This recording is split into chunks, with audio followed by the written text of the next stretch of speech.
recording and get started. All right. So here is our agenda for this session. And we are also going to have learning outcomes associated with this session. More on that in a moment, but here's what you can expect over the next hour. The first thing that we're going to do is define assessment. So what is assessment? When does it happen? How is it happening? And ultimately, why do we do it? And one thing that I want to highlight before we do anything else, and I know that Sarah has said this in meetings too, is that faculty are assessing consistently. We know that that's happening across the board. So that's really not an issue. That is not an issue we're looking to tackle here. It's much more with reporting, the thing that we're trying to speak to. So we're going to touch on that a little bit in assessment methods, namely assessment methods from 2021 until now. We're going to start with 2021 because that was our last HLC visit. And we do have some new faculty here on campus and on this call. So I want to make sure that we're all on the same page. We'll talk briefly about new assessment materials. I'm sure you're familiar with the course assessment cycle. There were 3 different workshops held this month.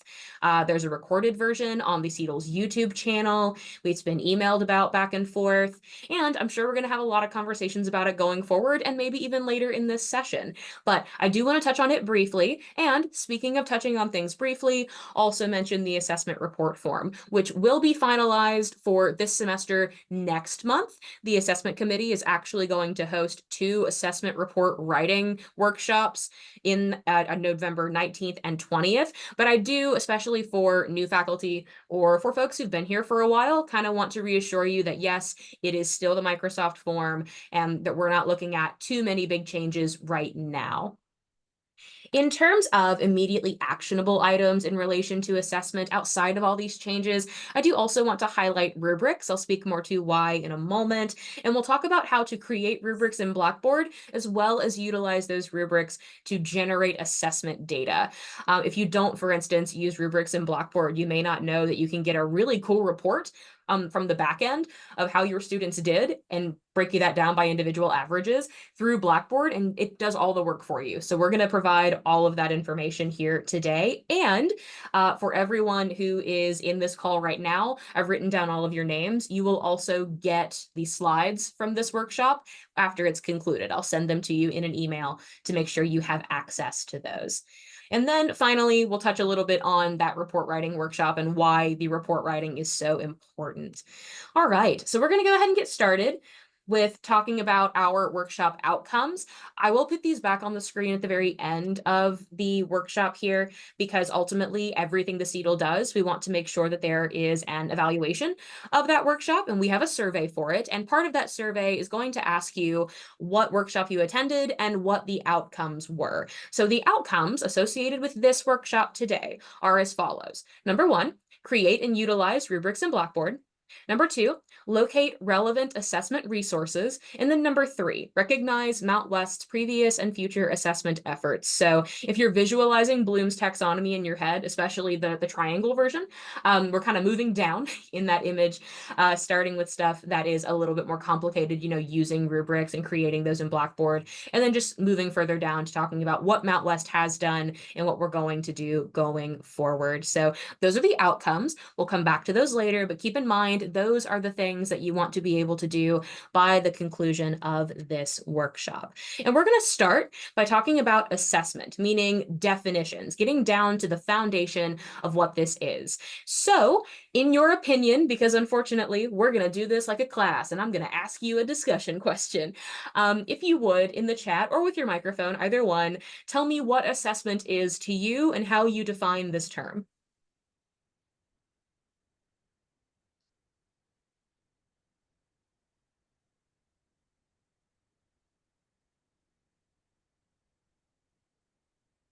All right. Accountability, for sure. That can definitely be an element of it.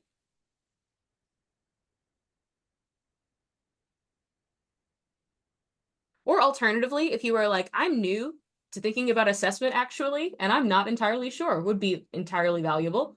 All right, Emma said assignments, tests, student feedback in class. Absolutely. Julie said measuring student learning levels on a class learning activity. Yeah, for sure. So all of those are different things that we would associate with assessment, and assessment is an evaluation of methods, what works and what does not. Yeah, Absolutely. Okay, so it does seem like by and large, we're on the same page. Now, the definitions that you are seeing on your screen are taken word for word from the assessment manual. Everyone was given a copy of the assessment manual during in-service, this very past in-service. The assessment manual is not officially complete. The assessment committee is going to continue working on that next semester, but the glossary is fairly comprehensive at this point, and we're still working on it as well, but we've made sure that it's got a whole lot of stuff in it. And the keys for today are as follows. Assessment being to assess is to evaluate the extent to which students have achieved a learning outcome. So think about the outcomes that are associated with this workshop, and then evaluating how you meet those outcomes at the end of that workshop. It's the same thing, but with students. A learning outcome is a statement that expresses what students should be able to do as a result of completing a course or degree. A measure as a noun, because we do have measures in the glossary both as nouns and then again as a verb. But in the noun case, a measure refers to an assignment, task, or activity used to assess student learning. And then finally, the one that you're going to hear a lot about and that is integral to the conversation that we're having today is the phrase closing the loop. And this refers to the conclusion of an assessment cycle. In order to close a loop, an instructor must assess an outcome, right? That's the very beginning. Gather data to determine improvements, make adjustments, and then reassess to see if learning has improved. So if we want to look at it visually as an actual loop, this is what that cycle looks like. We are in step one, writing our outcomes, or alternatively, because I know there are shades of gray here, you may be given outcomes by an accrediting body. You may be, if you are an adjunct, you are given outcomes from whoever, your hiring individual was, and that's the outcome that you teach to. But you've got your outcomes. Those are written. And Mount West has worked really hard, especially post 2021, to make sure that we have solid, student-friendly, accessible outcomes, both at the course and program level. So we have our outcomes. The next part, the big one, the one that we do throughout the semester, is teaching and looking at student learning. And a big part of that is evaluating student work. So the blue part is what's happening in the classroom or in the Blackboard shell if it's an online class. And then evaluating that student work is the back end, your grading with rubrics or whatever metric it is that you use to determine student improvement or achievement. And then finally, that last part, the ACT portion here as defined by Westminster College, is revise and reinforce. So let's say that you are assessing an exam, and on that exam, 30 to 40% of the students got a B or a C on said exam. And you notice that they really struggled with questions 16, 25, and 30. And those are really about the same thing, or at the very least, those ideas are related. That would mean when you are looking to provide an improvement plan, looking to dig into your data, you wouldn't just say, well, X amount of students got a B or a C, and that's pretty good. It is, that's true. But we'd want to dig a little bit deeper than that, figure out what the core issue was, and then in our revise and reinforce, say that we're going to add a discussion. We're going to add a minor activity. I'm going to do more lecture content. And then based on that, we come back to it later, we reassess, we figure out if those ultimately resulted in improvements, and then that's how our loop gets closed. So if we're thinking about the closing of the loop and when the loop is officially closed, the loop closes when we can document student improvement. Hypothetically, you might open a loop, make some changes, reassess it, and oh no, students are still struggling with those same questions. That's fine. That's normal and human, and education is something that fluctuates over time. That's all right. But it doesn't mean that the loop is closed. It means that we want to make sure that we are getting to student improvement. Student improvement, of course, not being defined as everybody got a 100% all of the time, because that's not always going to happen. And I want to note too that, and this was addressed in the in-person workshops, you may have a class one semester where people are just not turning work in. And it's just not happening the way that it's supposed to happen. And you are doing everything you can. You are sending emails to these students. You might be offering clinics for extra work in a tutoring center, and it's just not happening. That's not your fault. It means that the loop might not close that semester, but that's not on you. That's why the assessment report is so important and context is so important. But that doesn't mean that you as an instructor are at fault. It just means the loop's not closed, and that's a normal part of assessment. Now, in terms of Mount West, in relation to this assessment cycle, here's what's working and what historically has not been working. And to be clear, these are not problems that are at all unique to Mount West. More on that in a moment. So in terms of what's working, I've mentioned already, we have worked incredibly hard to improve learning outcomes. Our learning outcomes are great. We also have really great, in terms of assessment in general, our gen ed rubrics have also been praised by HLC. So that's another cool improvement we have that's not listed here on the slides. We have consistent course level assessment. Faculty are consistently willing to engage with new and innovative modes of teaching. I'm always really excited to get to in-service when we have show and tell type things to hear about what other people are doing. Everybody's always doing really interesting stuff.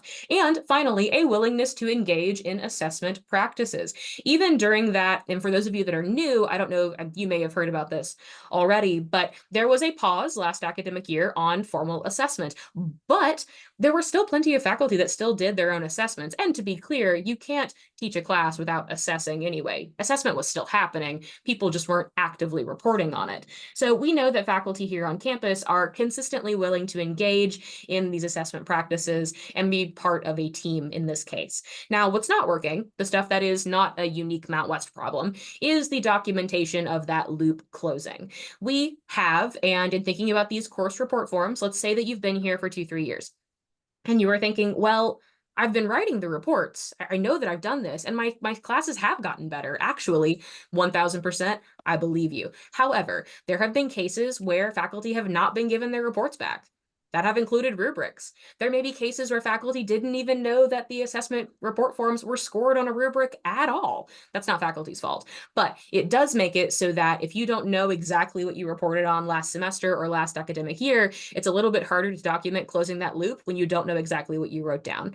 And in terms of closing that loop specifically, if you are, let's say, reporting that to your external accrediting body, which is great, that's really only going to them and maybe not to what would have formerly been the assessment director, meaning that in terms of reporting to the institution's accrediting body, we can't say anything about it. So it's less that it's not happening and more that it's not being carefully documented, or rather it's not being documented in the same streamlined way. And then writing complete narrative-driven assessment reports. There are cases where we've gotten assessment reports that have been really comprehensive, and then others have been like, as long as they showed up and they turned the work in, they passed, which cool, good that they did well, but we can't assess that. We have issues analyzing assessment data, namely because we haven't had a whole lot of training on it, and that's, again, no one person's fault. And then consistent communication about assessment practices, not just in assessment course report forms, but also for things like our gen ed portfolios and plenty of other things. All schools struggle with communication. That's another thing that is not unique to Mount West, but it is something that we want to make sure we're tackling going forward. So to give you a full picture of what this has looked like in terms of our assessment methods from spring of 21 until now in fall of 24. In 2021, the General Education Committee switched to a rubric-based assessment, which you guys may hear a lot about the gen ed portfolio and its woes that are attached to it. But if the committee had not done that and we did not have the rubric-based assessment that we have right now, we would not be able to move forward with the bit of actionable data that we do have. So it was helpful. Assessment reports have also historically only focused on a single learning outcome for each course. So for example, if I, as an English instructor, had been putting together a course report form in 2021, and I was assessing one outcome, it would just be developing a thesis statement with supporting details, or just MLA formatting. So just that one outcome. In 2022, the written communication rubric underwent revisions. And again, to reiterate, HLC loves our gen ed rubrics, which is great. There was an assessment week held in April of 2022 as well that helped with folks, in terms of reporting and asking questions and kind of meeting departmentally or in terms of a program. Unfortunately, I can't elaborate too much on what was talked about because I worked at Morehead State University at the time, but we know that it happened.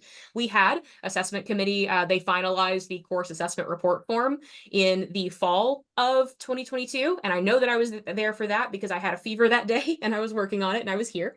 And I shouldn't have been, to be clear. I didn't know I had a fever at the time. And then members of the assessment committee were given assessment reports to review, and the co-curricular committee created a holistic rubric for measuring student responses. So a lot happened just in 2022 as a response to the HLC visit in 2021. Those continued. In 2023, we had an assessment workshop for course assessment cycles in spring. So every everyone met in Geo7 and we put together those course assessment cycles. And that original template is not very different from the one that everyone is filling out now. It's slightly tweaked, but really it's kind of in the spirit of the previous one. And formal assessment was halted to allow for a smooth transition to these cycles and to allow for a more streamlined data collection and dissemination process. And that ultimately would have been, and is, I think, in large picture, in the best interest of the institution. Like, there were definitely good intentions at heart there. Unfortunately, in the interim report in particular, we have had to speak to a year's worth of missing data, but it was done out of the betterment of the college. Like, there were definitely good intentions there.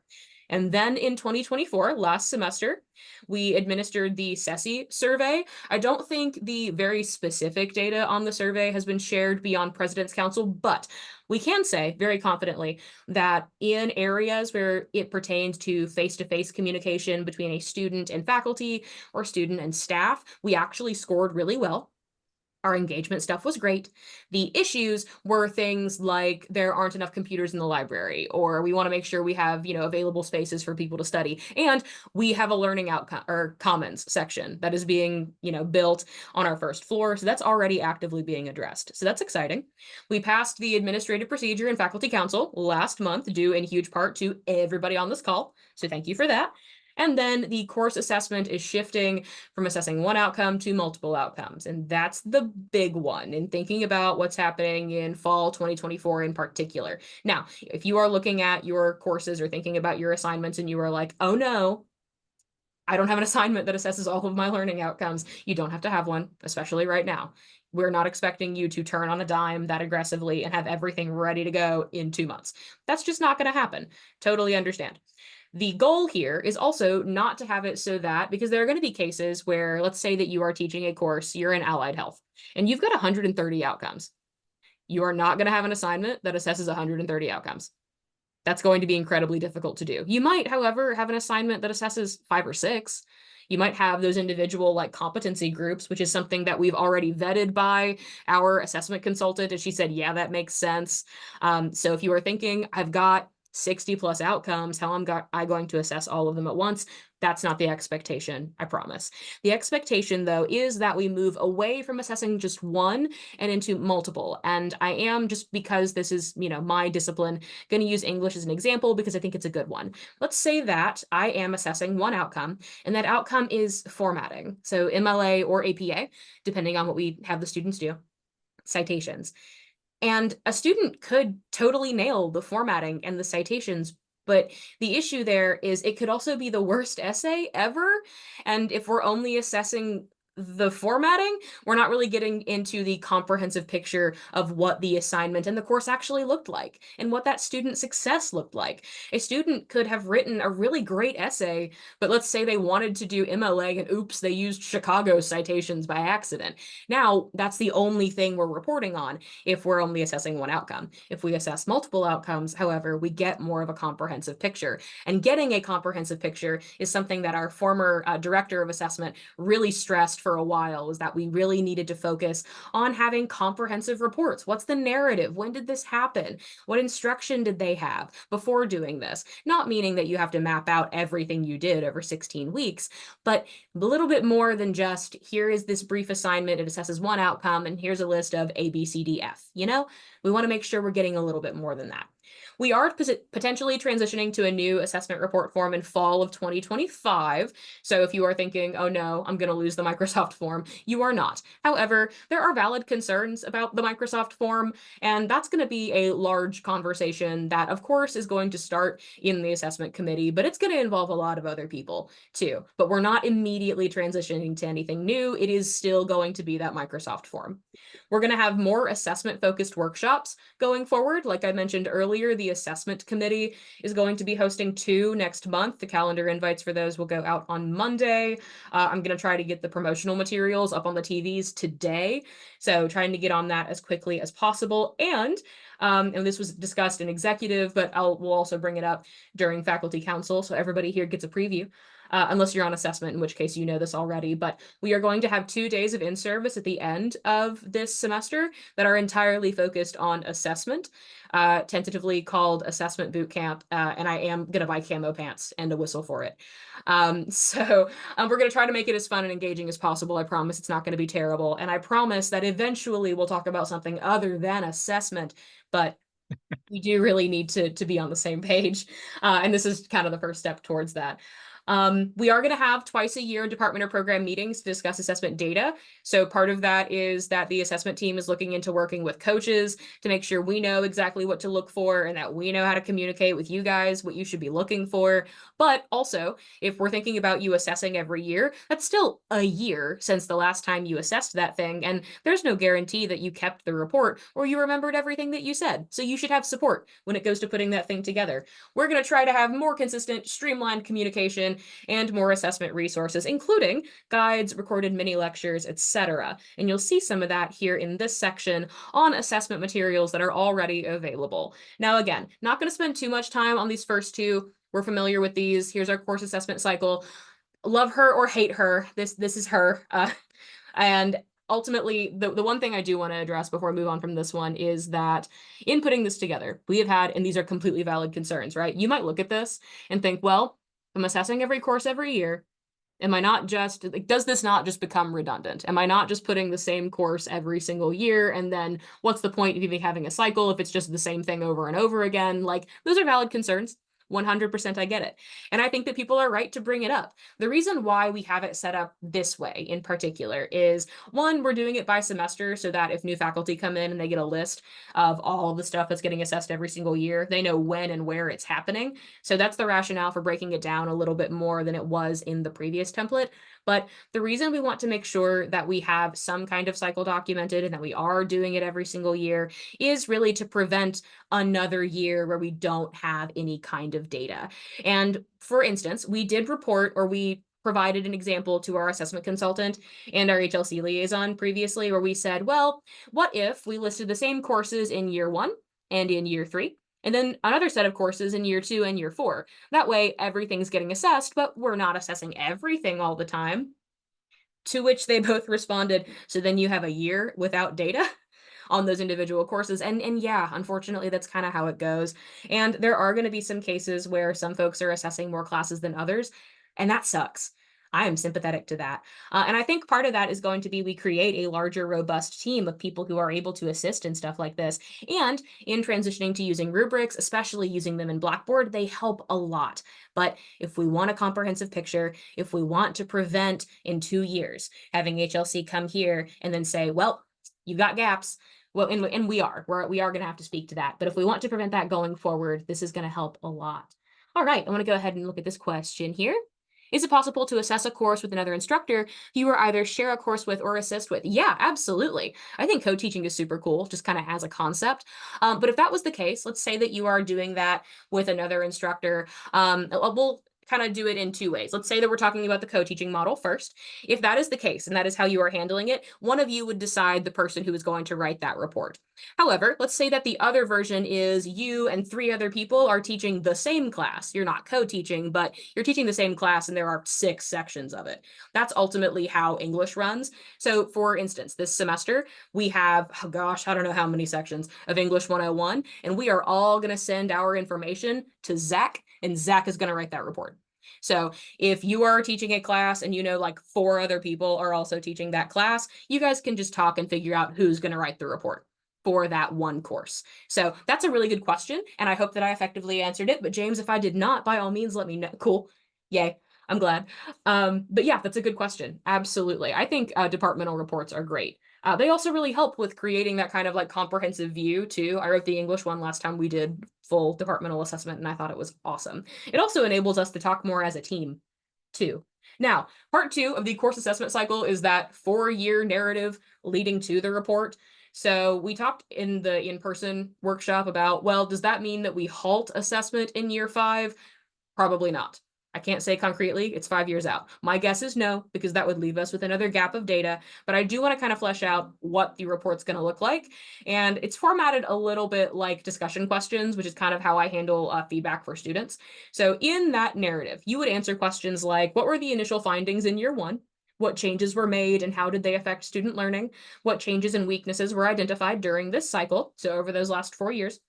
And then provide specific data sets that illustrate course and department or program level strengths and weaknesses. Again, a lot of those can come from Blackboard. And my hope is that, especially when we get to the HLC visit, right, we will be in Ultra. Ultra has a lot of really cool stuff, so there'll definitely be other options. And then finally, a plan for the next assessment cycle. Where do you go from here, and what support will you need? And yes, you are kind of effectively doing the same thing each year, but at least we have a streamlined way in which we can report on it. And it's kind of similar to the schedule that some programs are on in terms of reporting their stuff as well. Now, in terms of your report itself, in the November workshops, the assessment committee is going to talk about these a lot. But if you are new, or if you're existing faculty and you are like, I just want to know that it looks the same, I'm going to show you briefly what the Microsoft form looks like for the course assessment forms. So, and again, you're probably not going to see all of it, but I do want to make sure we get into a good chunk of it. So when you get this link, and you will get it, there'll probably be a mass email sent from the assessment committee, but my guess is you'll also get an email from your chair or your dean. And it looks like this. This is your first page.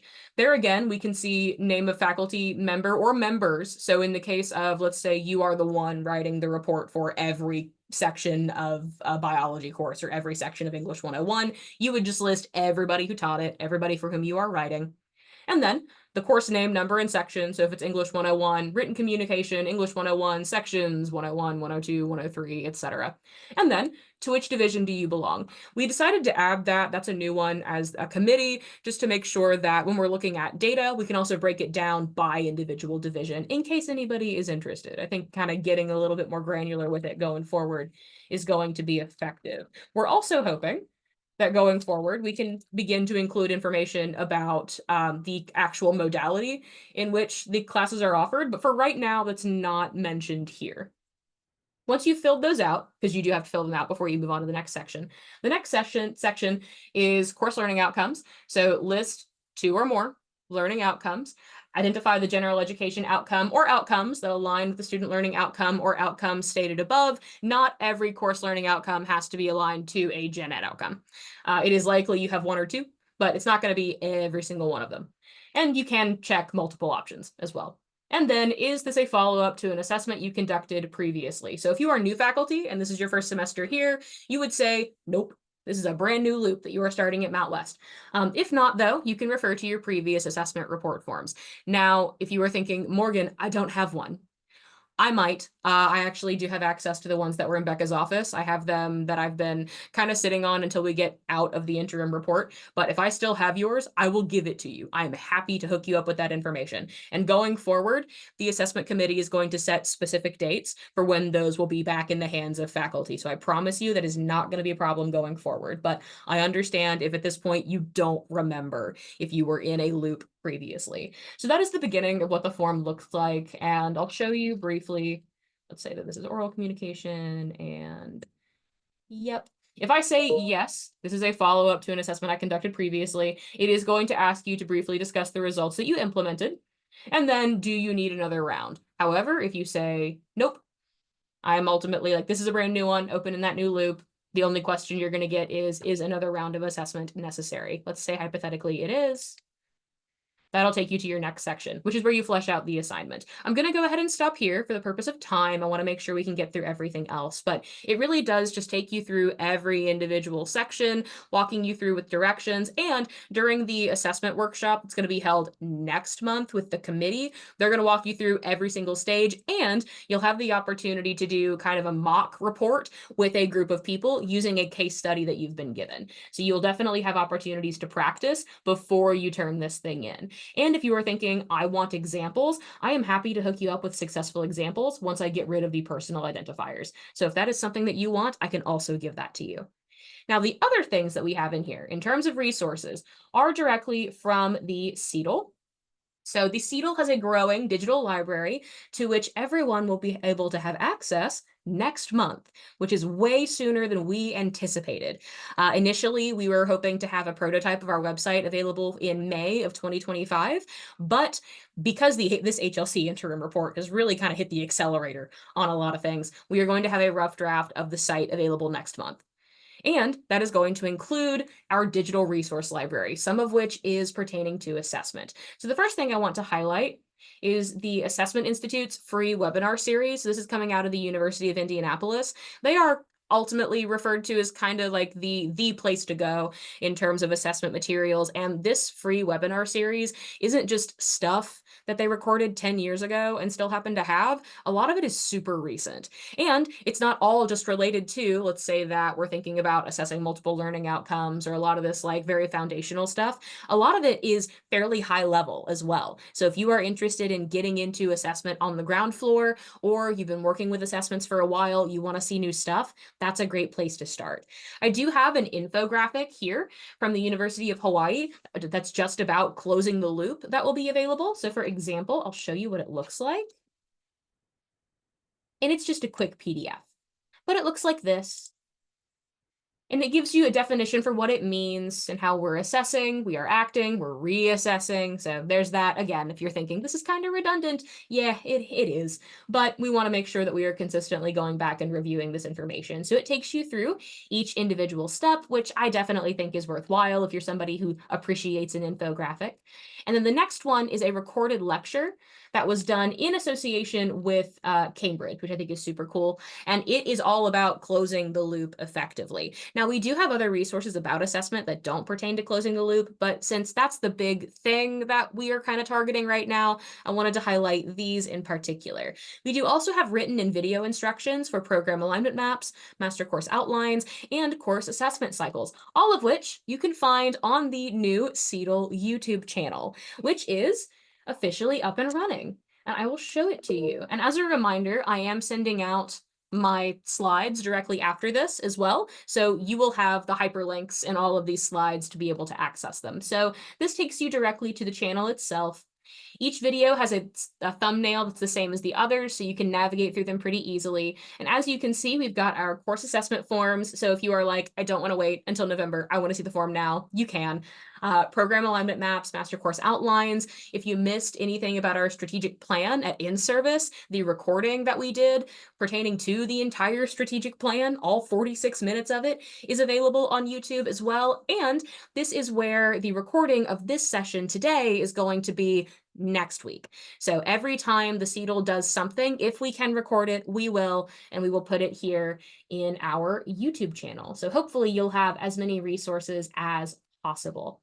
Now, in thinking about moving forward, let's say that we've thought about our changes and everything we need to work on. How is this immediately actionable? What do we do? A lot of the stuff you can't immediately fix, right? If you've got an assignment and you're 2 weeks into teaching it and it only assesses one outcome, you can't fix that now.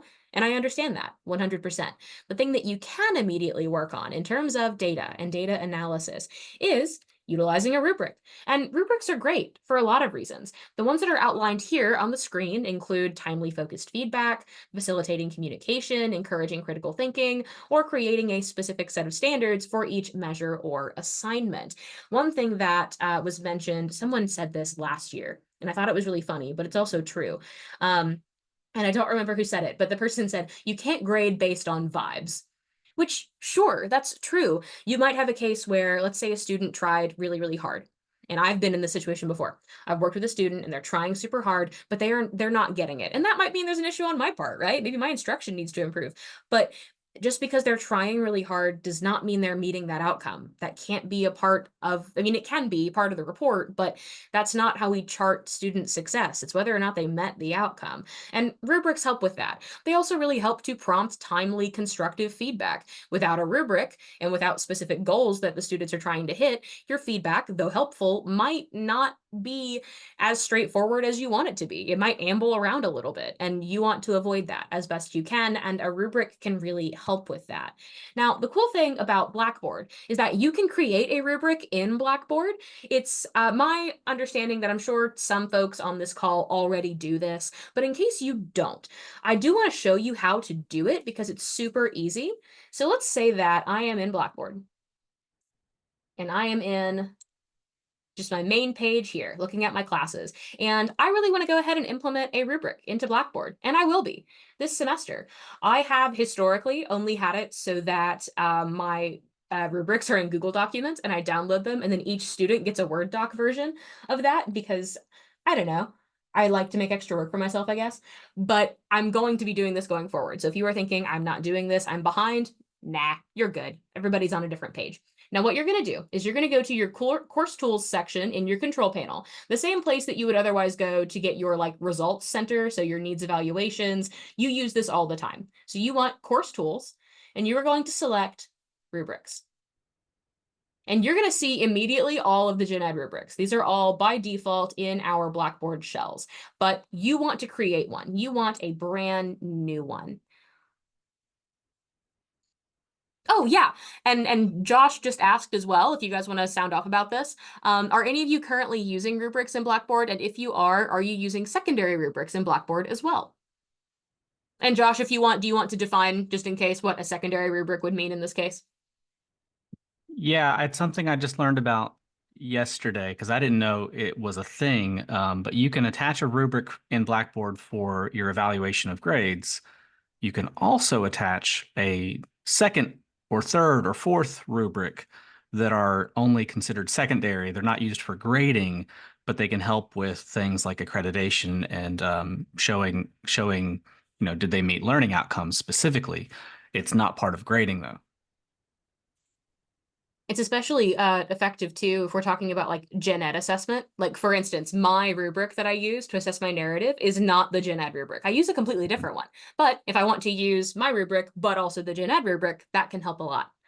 All Mm. right, and we do have some folks here in the chat that are saying, so we have Chris, I use a rubric. Rubrics are included in the project instructions, also used in grading. Heck yeah. And Julie said, I'm using rubrics. I've only used secondary rubrics a time or two. After Kim Schroeder showed us, yeah, oh man, I miss Kim. But mostly I only need a main rubric. And then Chris recently just said, complications, students may not know how to assess the rubric used for grading or how to view comments left in the document that they uploaded to Blackboard. Yeah, that is true. And I think that that's something that maybe we could bring up with student services, is working with students on how they can access information. I've been thinking about how far I want to dig into my own Blackboard course shell just for like FERPA reasons. Like there's only so much they can see. But that's definitely a complication to bring up for sure. So if this is something that you're going to use, you want to make sure students can see it on the back end. Now, in terms of what you're going to do, your two buttons, your two options up here on kind of the main drag are very similar to if you were in a discussion board and you were going to create a thread, and you'll hit create rubric, just like you would hit create thread. The first thing you'll do is name it. So let's say that I want my informative essay to have a rubric, and I could include a description if I want to. I think it'd be good to have it for the students, but for the sake of right now, I'm going to ignore it. What I want to focus on is what's happening down here in the rubric detail. So we've got, by default, 3 different kind of competency areas, and then the things that are being assessed. In this case, formatting, department, and then grammar, just again, by default. So you can change these pretty easily. Let's say that you're looking at formatting and you're thinking, whew, 33% just for formatting? I don't know about that. What you can do is, well, number one, you can go into this text box and you can change the number, of course. But maybe you're thinking you don't mind the percentage necessarily, but you would be okay to go ahead and change the title. What you do is you hit this little caret, select edit, and then from here, let's say that I want this to be their thesis statement. I can type thesis statement, hit save, and then there it is.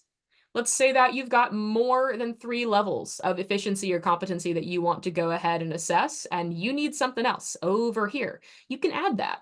In this section up at the top, you've got add row, which will add one of these, or add column, which will add one of our vertical options. So let's go ahead and hit add column.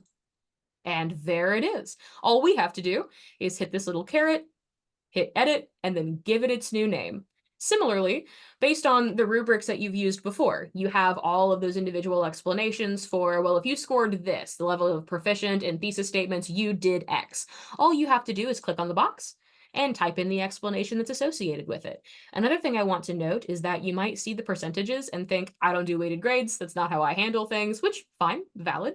What you can do is in the rubric type section, select percent and then points, and that will then take you to just point values, and you can put in the individual point values for each section. By then, all you have to do is, once you've finished it, is hit the submit button down here in the bottom right-hand corner, and it will go directly to your list right here. And then from there, all you have to do is align it with an assignment, which I am going to talk about more in a moment. But before we do that, I want to go ahead and go back to our slides to talk about how you can actually use ChatGPT to put together a rubric. And Josh actually put two different examples here in our slides. So I'll let Josh talk about it, but Josh, I can toggle between the slides if you don't mind. Sure. If you want, I can share my screen and show it, or yeah, the slides are good enough. Yeah. So if you've not used ChatGPT before, it's really good at making rubrics, and you don't even need to make an account anymore at this point. You can literally just tell ChatGPT everything about your assignment. You can copy and paste it from Blackboard or however you have it formatted. Give it your assignment, and then in that prompt, say, I need a rubric that has, however many levels of proficiency, so 4 levels, 5 levels, whatever it is you want it to be. And then you tell it, you can say which specific characteristics or criteria that you want to grade on or evaluate on, or you can leave that blank and just let ChatGPT figure it out.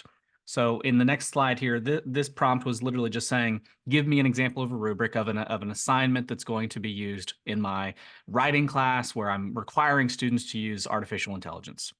And this was the result. It gave me the 4 levels of proficiency across the top, from needs improvement all the way to excellent. And then it gave me those criteria right out of the box that says, was I transparent about my use of AI? How did I engage with it? Was there additional research that I brought in from outside of artificial intelligence? Did I use it ethically? Did I have my personal voice and originality coming through? And you can see how it just fills in all of those boxes there for you, which you could then take and just copy and paste into Blackboard. You'd have to copy and paste each of those paragraphs, but it only takes a few minutes, and ChatGPT does the rest. It does the hard lifting on this. I've also made And shortcuts, so if you want to show them like on your screen, you should in theory be able to. okay, let's see. This will stop yours. Yeah. Yes. And then I want to share the screen. Okay, you should be able to see my ChatGPT. Yep. So this is not that one. That was the AI essay writing one. This is an assignment that's a little bit different, but in this assignment, I am having students engage with the custom GPT, which is like ChatGPT with special instructions. They have to give it their elevator pitch. This is for an entrepreneurship class. So they have to give it their elevator pitch, and then they have to have a conversation with the GPT. The GPT is going to act as an investor. So it's kind of like you're putting them into a Shark Tank where they have to do question and answer and think on their feet and respond to their concerns of the investor. And afterward, they have to then write a little paragraph reflecting on their experience. And so I give all this to the ChatGPT and I say, give me a rubric that I can use to grade this assignment. Here's some information about the assignment. I want a table with 4 levels of proficiency and at least 5 to 6 characteristics or criteria to grade on. And then it'll think about it and it'll just fill in those boxes for me. Now, from this point, it's up to you. You're the instructor, you're the subject area expert. You can determine whether or not these are good criteria or not. But you can just continue to go back and forth with ChatGPT. If you don't like, if you don't think that the idea refinement needs to be very important, then don't use that one and keep at it until you are happy with the rubric. But as far as getting you somewhere where you can actually use this to grade something like their clarity of their pitch, it makes pretty good sense. It lacks clarity. There's little explanation of the purpose or value of the business idea. It's somewhat clear, but it lacks details. It's mostly clear and it conveys the main idea effectively, but at some areas, minor areas, lack clarity, or it's concise, it's understood, it fully conveys the value proposition. So you can see I can grade based off of that pretty easily now that I see those different examples of what I'm supposed to work off of. And then it's just a matter of, take each one and copy and paste into Blackboard and build out your rubric within Blackboard, like what Morgan just showed you. One other thing that's kind of neat that you can try also, this is for assignments, but you may consider doing a rubric for your course outcomes. So I've got these 5 course outcomes in my marketing class. And so if I'm asking, how effectively are students meeting those outcomes, I can say, build me a table rubric with 4 levels of proficiency for my marketing class using the following course learning outcomes as the criteria, and then copy and paste. And it's giving me a couple of them to choose from because it does that sometimes. But you can see how it is building that out to where, okay, if I'm assessing, do they understand the role of marketing? Well, then I've got some various levels of where I can show, are they meeting those or not? I have this extra rubric. Now, this is what I'm going to be using in Blackboard as my secondary rubric on certain assignments or certain test questions where I want to, attach this and say, are they understanding what they need to understand? Are they doing what they need to do? Are they clearly describing segmentation, or are they giving me unclear descriptions? You can attach something like this as a secondary rubric in Blackboard to your assignments and then score that, but not use it for grading purposes. Use it only for reporting and assessment purposes. So that's a different approach to rubrics. But either way, using ChatGPT, it just fills in all those boxes. Yeah. So Morgan, back to you. Thank you I'll so much, stop Josh. sharing. Seriously. All right. Okay. So, and again, one thing that I want to note is that I've got all of your names, so you will have access to these slides at the very end. So if you want to see more of the rubrics that Josh just showed you, we'll have the recording up on YouTube, and you will also have the versions that are here in these slides as well. Now, let's talk about how we actually attach a rubric to an assignment. When you're actually wanting to align these things, you can see here in this, admittedly a little blurry, I apologize for that, screenshot, this is just an assignment portal. And when you click on the little caret next to the assignment portal, you have the edit or make available options, things that you use all the time. Now we're going to select edit, and that's going to bring you to a screen that you're definitely familiar with. This is where you include your submission details. So if you wanted to make sure that a student could submit something twice, this is that screen. This is where you put in your points. It's also where you select your rubric. So if you want to select a rubric, you can hit this button and then hit select rubric. You're not creating, you've already created it. You just need to go ahead and select it.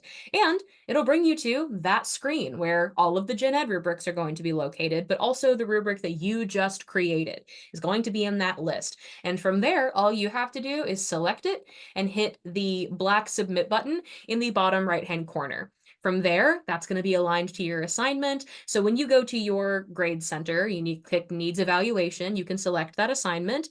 And in that section where you're used to seeing just kind of the comment box and the points, you are going to see information directly from the rubric, and you just have to select the individual sections. You do also have areas to provide feedback. You don't lose that. So if you want to add something to the rubric, you can still do that. But it's going to be in that same grading space that you're familiar with in your regular grading sessions, just with a rubric instead.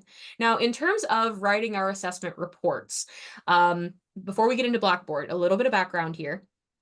Based on the reports that were from spring of 2021 to fall of 2022, there were some common issues identified based on the rubrics that were attached to these reports. Now, again, there are some faculty who have said others may not even be entirely, aware that they were scored on a rubric. We're not entirely sure everybody saw the rubric. So all the more important to attend the assessment committee workshop next month, because we're going to walk you through that rubric and make sure anybody who didn't get their previous reports does so. But these were the the issues that were identified using that rubric.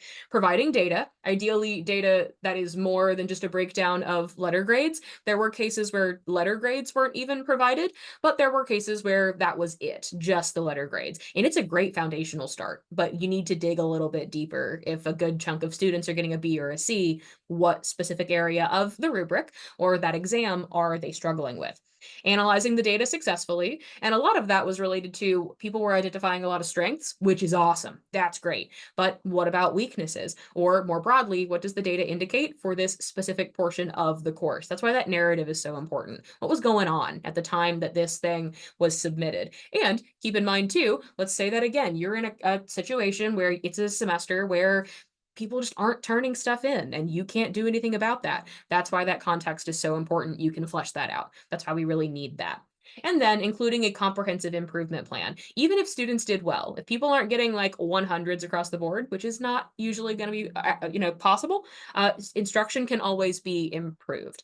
And again, we had some reports, just thinking about an example that we're using right now in the committee to kind of like build off of to create a mock example of. So this is kind of a fictitious version, but saying something like, students attended and as long as they turned stuff in, they did well. I don't need, there's no improvement plan, no current, plans for improvement. That doesn't tell us anything about student success or how it was assessed in any meaningful way. That doesn't mean the students didn't do well. It doesn't mean that they didn't, engage with the instructor. They probably did. It was probably great, but we actually need that information to be able to effectively do anything with it. So we really need to make sure we are reporting on that. Now, in order to get a report to help prompt this data from Blackboard in particular, one, I have written directions, but I'm also going to walk you through some videos or some screenshots of how to actually do all of this without the writing. But in writing, if you are a written instructions person, to get the report from Blackboard in your control panel, the same place that you went to create your rubric, you're going to select course tools and then rubrics. And then once an assignment has been graded, you were going to find that rubric, select the little drop-down arrow, so that gray area arrow that we use for, making things available or unavailable or editing. And we're going to hit followed by view associated content. And that will bring you to the assignment associated with the rubric. It shouldn't bring you to anything else unless you've got like a third-party thing attached to it. It should just be the rubric if that's the only thing you've attached it to. From there, there'll be a little drop-down arrow and you will select rubric evaluation report. On that screen, you'll get to select what kind of report you want. The only thing you really need to focus on is the file type. Do you want a PDF? Do you want an Excel sheet? What is it that you're looking for? And then hit submit. If you want visuals, this is what this looks like. So you go to course tools, you select rubrics. From here, option number 1 is to look at your list of your rubrics. Let's say that we want the argumentative essay rubric. We're going to hit our little gray button here and hit view associated content. Once we've done that, the only associated content is the rubric. Again, unless you've attached something else to it, but that's not super likely. So if you want to view that report, you can view that report because that's the associated content that's available. The other option to getting to this screen is that you can go into your full grades center or your full My Results center and find the assignment and similarly select that little gray drop-down arrow and then hit rubric evaluation report. Both of these options are going to bring you to the exact same screen, and that is going to look like this. And on this screen, the only thing you need to pay attention to is in the report specifications, select the actual format that you want. Do you want an Excel sheet? Do you want a PDF? How do you want this thing exported? You do not need to worry about the select and end, like the start and end date, because it's only going to pull from this module. So it's not going to pull anything from 2 or 3 years ago because your students from 2 or 3 years ago are not in this course shell. I should have said course shell and not module. That's my mistake. So you don't need to worry about the dates because it's only going to pull from students in this shell. It can't do anything else. And then after that, let's say that you wanted something on your argumentative essay. This is an example of what it could give you. It's not just oh yeah, they were scored on thesis statements, the intro, topic sentences, sources and citations, what have you. It's also the average performance on each individual category. So when we say we want you to go a little bit further than just who got an A, B, C, D, F, whatever, this really helps to break that down even further because this isn't just letter grades. In fact, it's not really letter grades at all. It's instead how folks scored on the rubric and the areas that may or may not have been a little bit more difficult for folks. So if you are thinking, if maybe you're in your position, you're going to be doing a lot more assessing now going forward, and that's a little daunting to you, which is understandable. This can help. This really helps to streamline that process. You just need a rubric, and that rubric needs to be in Blackboard. And of course, keep in mind that the CETL is going to make sure there are lots of resources about rubrics, rubric creation. We're hoping to have a session just on rubrics in Assessment Bootcamp as well, because the rubrics that we've talked about today are foundational, kind of like first level. There are definitely other things you can do with them though. So we're going to elaborate on that going forward. The assessment committee is doing their report writing workshop on the 19th and 20th of next month. More information on that next week. Hopefully promo materials go up on the TVs today, and you'll have the calendar invites in your inbox next week. But before we talk about the outcomes one more time and then do the survey, because heck yeah, it's 10:55, we are in time. I want to go ahead and open it to you guys to see if anyone has any questions about the material that we've been going over today.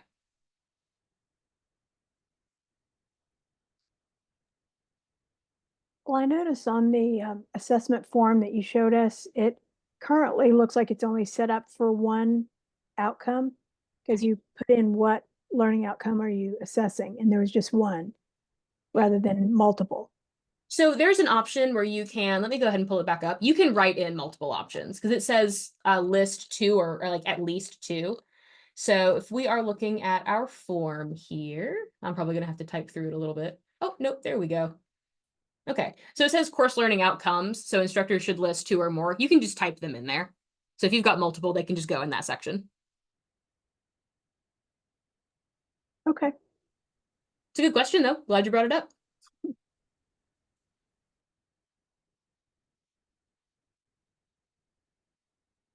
Yeah, that's new because I think the previous form only had one. You just Yes. listed one. Yes, the previous form only had the one outcome.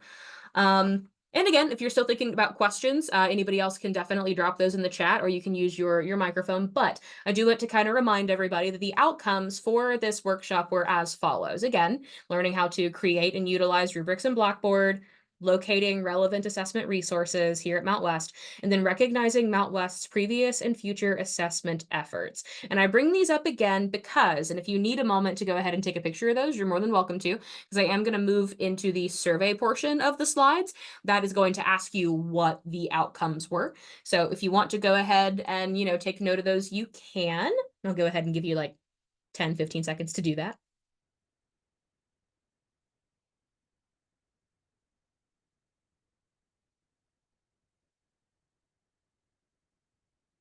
All right. So with those outcomes, I and the rest of the CETL team would really appreciate it if you completed this brief survey. If we're talking about, evaluating student learning and students improving, we want the CETL to improve as well. There are definitely things that we can always be working on. So in this survey, you'll be asked what the learning outcomes were, whether or not you felt that they were met, and we really appreciate any feedback possible. And I want to remind everybody that I've got all of your names down. You will also have a copy of these slides in your inbox in the next 10 to 20 minutes. So if you have any other questions, you're more than welcome to stick around. Otherwise, thank you so much for being here, and I hope you have a great rest of your Friday.